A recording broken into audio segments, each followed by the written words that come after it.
Hola doctor, buenos días. Fíjese que yo tengo un niño de 8 años que me está padeciendo de una tos reseca, una flema dura. Ya le dimos jarabes, pastillas, lo nebulizamos y nada le cae bien. ¿Qué me recomienda? Ya que la mayoría de veces le agarra como a las 2 o 3 de la madrugada.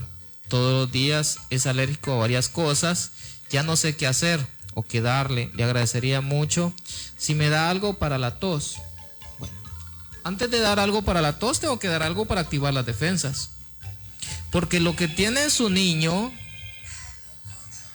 es que él está bajo de defensas. No es otra cosa. Se inflama. Porque cuando el sistema inmunológico está bajo, lo que ocurre es una inflamación.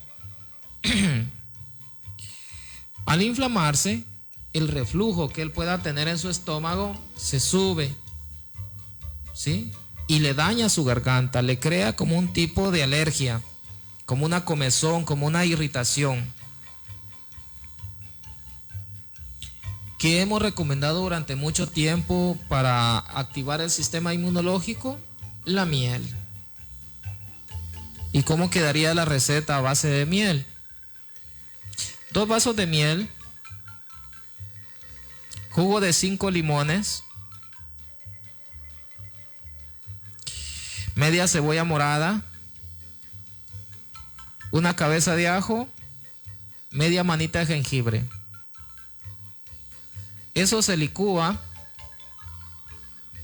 se cuela y ya coladito lo guarda en una botella de plástico.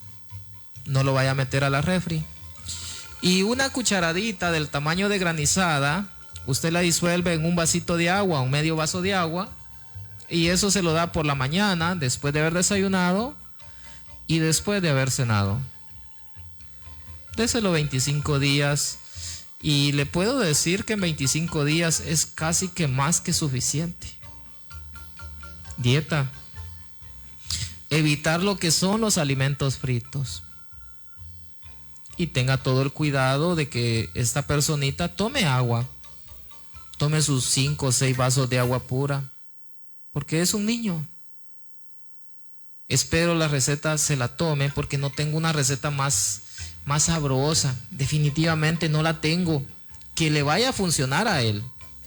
O sea, hay para más pacientes con otras enfermedades. Pero que le vaya a funcionar a él es la única que tengo. Porque si no le diera la otra.